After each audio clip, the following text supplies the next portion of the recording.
Olá, pessoal. Então, nessa semana, né, a gente vai iniciar, né, estudando a redução. Então, a redução ela pode ser utilizada tanto como uma técnica de projeto de algoritmos, tá? Mas ela também tem aí, né, um importante papel para a obtenção de informação sobre dificuldade na resolução de novos problemas. Tá? Que, inclusive, a gente vai abordar isso bastante nas próximas duas aulas dessa semana. Tá? Então, a ideia por trás de uma redução, como o próprio nome sugere, né, é a gente reduzir um novo problema para um problema já conhecido. Né? Assim, do ponto de vista prático, é o quê? É utilizar, né, um algoritmo já conhecido, né, que resolve um problema, como base para resolver um novo problema.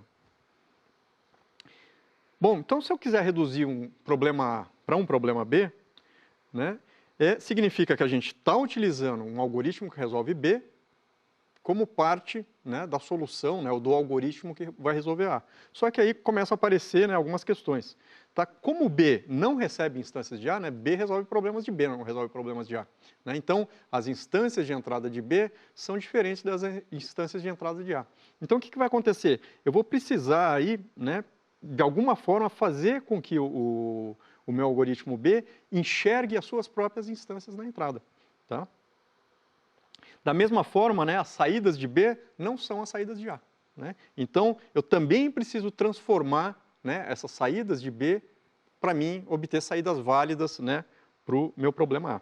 Tá? Então, a gente precisa determinar, quando eu estou fazendo uma redução, né, de um problema A para um problema B, né, que eu quero obter um algoritmo A partir de um algoritmo B, eu preciso aí de uma função de transformação de entrada e saída, né, a fim de que a gente possa projetar esse algoritmo. Então aqui, essa figurinha ilustra essa ideia. Então imagina que essa caixa mais externa aqui, ela corresponde ao algoritmo A, né, e eu estou usando lá na base dele o algoritmo B para auxiliar a resolver o problema de A. O que eu tenho? Eu tenho instâncias de entradas de A que não são iguais às instâncias de entrada de B, né? Então eu preciso de uma função de transformação aqui.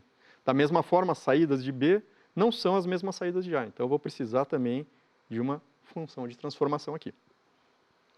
Então, para a gente ilustrar essa questão, vamos dar uma olhadinha, né, na redução, quando a gente utiliza o algoritmo de ordenação, né, que é um algoritmo que a gente, inclusive, viu ao longo do curso, né, a gente viu o Merge Sort, o Insertion Sort, e agora eu quero criar um algoritmo de seleção. Tá? Ou seja, eu quero selecionar o késimo menor elemento de uma determinada sequência que não necessariamente está ordenada. Tá? Então, eu tenho uma sequência de números, eu quero saber qual que é o segundo menor número, ou qual que é o terceiro menor número, ou késimo menor número. E eu quero utilizar o algoritmo de ordenação para resolver esse meu novo problema. Bom, primeiramente, né, a gente vê que esse algoritmo de seleção, ele vai ter o que como entrada? Né? Ele vai precisar, né, da minha sequência de entrada, né, os números em si, né, o comprimento, e eu preciso aqui saber, né, eu também vou fornecer para ele, né, qual que é o késimo elemento que eu estou interessado. E ele vai me devolver na saída, né, o valor desse késimo elemento. Já o algoritmo de ordenação, né, ele não recebe K, né, ele não é um algoritmo de seleção. Então ele simplesmente vai receber a sequência de entrada de comprimento N. E na saída dele, né, ele também não devolve um valor, ele devolve uma sequência. Né, então ele vai devolver lá um vetor A0 que corresponde a um vetor ordenado. Tá? Então a gente vê aí que nem a gente acabou de falar no slide anterior, né, se eu quiser utilizar esse algoritmo de ordenação agora para resolver um problema de seleção, eu vou ter que aplicar funções de transformação entrada-saída aí. Né? Então o que a gente observa? Né? Quando a gente ordena uma sequência, né, os valores eles ficam naturalmente dispostos, né, da ordem do menor valor para o maior valor. Né? Então, se eu quero saber qual que é o késimo menor valor de uma determinada sequência de entrada, basta eu ordenar essa sequência e pegar o valor que vai estar na késima posição depois que ela estiver ordenada, que vai corresponder exatamente ao késimo menor elemento, né? Uma vez que eu estou ordenando ela em ordem crescente.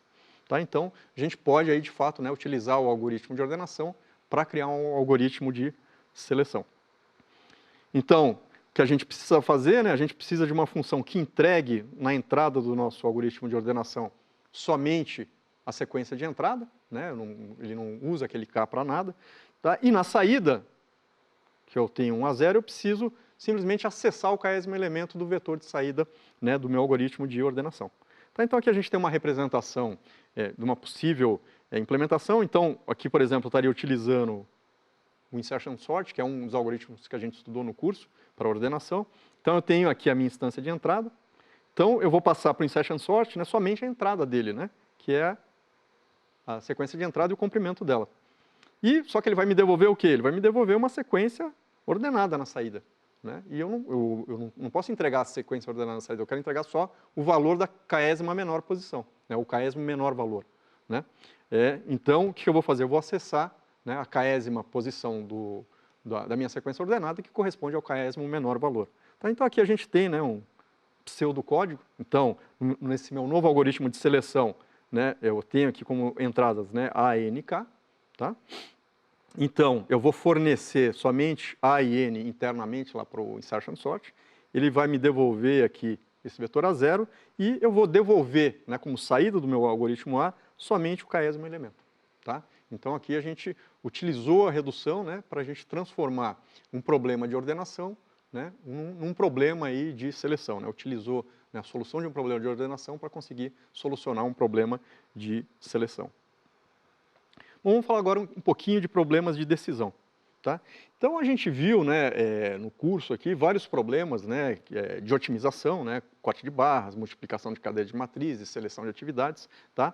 Para os quais a gente quer determinar, né, um valor viável, né, normalmente um valor ótimo. Né, tá?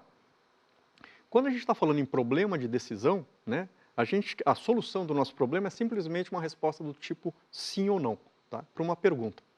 Tá? Ou seja, ela vai me devolver 1 ou 0. Mas qual que é o interesse, né, nos problemas de decisão? Ele se dá grandemente pelo fato que eles podem fornecer para a gente informações aí sobre a dificuldade, né, quando a gente está tentando determinar a dificuldade na resolução de um novo problema. De novo, isso vai ficar mais claro nas próximas aulas. Tá? Mas, via de regra, problemas de decisão e otimização relacionados, eles são equivalentes. Né? Ou seja, se eu conseguir resolver um deles, então com certeza eu resolvo o outro. Tá? E a gente pode aplicar a redução nos dois sentidos. No entanto, né, problema de decisão é bem mais simples, né, de eu resolver do que um problema de otimização. Tá? O que acontece? Né, eu responder sim ou não é mais fácil do que eu tentar determinar um determinado valor. Tá? Bom, então vamos dar uma olhadinha aqui, né, num exemplo, né, uma redução de um problema de decisão para um problema de otimização. Tá? Então, o que eu tenho aqui? Imagina, né, lá, aquele algoritmo que a gente estudou, o algoritmo do corte de barras, ele era um algoritmo de otimização. Né? Então, imagina que agora eu quero criar um algoritmo de decisão, né, para o problema do corte de barras, que ele simplesmente vai responder sim ou não, né, para a pergunta, né, se para um dado valor de barra, né, eu consigo obter um lucro maior, para um determinado comprimento de barra, se eu consigo obter aí, né, um lucro maior ou igual a um determinado valor. Né, eu consigo reduzir esse problema, né, para o problema de otimização. Né? Como a gente conhece o algoritmo, né, que resolve o problema de otimização, né, ou seja, ele obtém para mim o maior lucro possível, né, então eu tenho esse valor, né, eu sei qual que é o maior lucro. Né? Então basta eu comparar. Né, eu comparo essa pergunta que ele está perguntando, é possível obter um lucro maior ou igual a um determinado valor? Bom, se esse valor for maior do que o ótimo, não. Se esse valor for menor ou igual, sim. Né? Então eu consigo, a partir da solução do algoritmo de otimização, né, uma solução para esse meu novo algoritmo de decisão. Então a gente consegue, de fato, né, reduzir, né, esse novo algoritmo que a gente está chamando corte barras valor, né, para o algoritmo de otimização do corte de barras que a gente estudou. Tá? Bom, agora vamos tentar no sentido contrário. Né? Eu quero reduzir um problema de otimização para um problema de decisão. Então suponha agora, né, o caso contrário. Né? Então a gente conhece, imagina que a gente conhece o algoritmo corte de barra, mas a gente não conhece um algoritmo de otimização, né? Ou seja, que me dá, né, o lucro máximo para o corte de barras. Tá? Então, será que eu consigo reduzir, né, o algoritmo de otimização para esse algoritmo de redução, se eu só tiver o algoritmo corte barras valor, né, que a gente está chamando aqui, que é um algoritmo de decisão?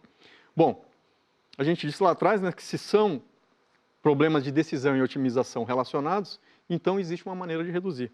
Tá? E, de fato, né, a gente pode, por exemplo, né, para a gente criar um algoritmo de otimização utilizando né, o algoritmo de decisão do corte de barras, a gente poderia simplesmente criar um algoritmo em que ele tem uma função de transformação que na entrada ele vai aumentando o valor, né, ele vai fazendo perguntas, né, para valores cada vez maiores, né? Então eu pergunto, né, existe um custo, eu consigo um custo, né, pelo menos igual, né, a um determinado valor, né, maior ou igual a um determinado valor, né? Enquanto eu não chegar no custo ótimo, né, ele vai sempre responder não para mim, né? Então eu vou percorrendo esses valores, né, eu pergunto, né, eu consigo obter um lucro maior ou igual a 0? Sim, né? Maior ou igual a 1? Sim, né? E vou subindo até que num determinado momento ele vai responder não para mim. A hora que ele respondeu não para mim, quer dizer o quê? Que eu falei, eu perguntei o próximo valor maior do que o valor ótimo. Então o valor ótimo é o último valor que eu perguntei.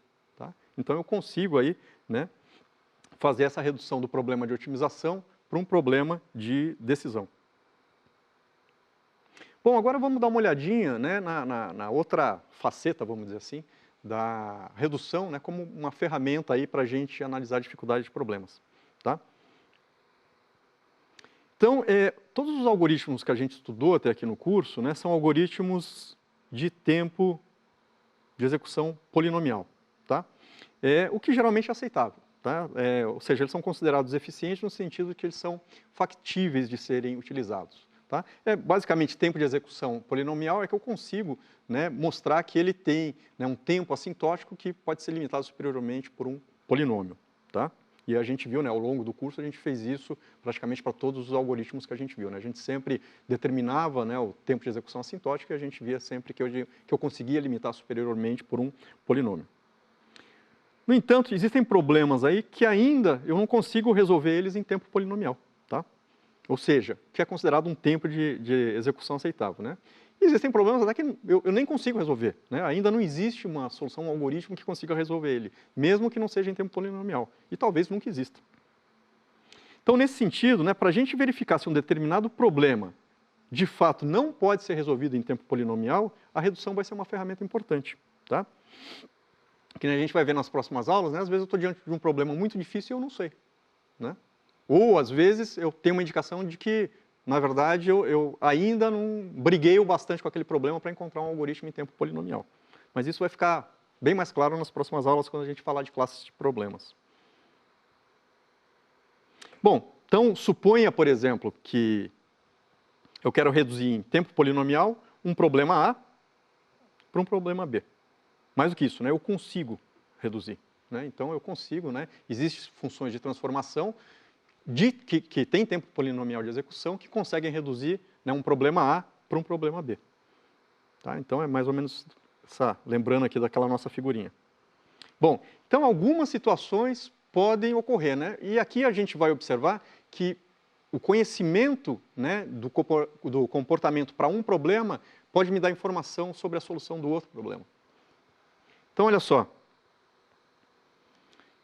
Se existe um algoritmo, se eu sei que existe um algoritmo eficiente para A, o que eu posso afirmar sobre B? Eu não posso afirmar nada. Né? Por quê?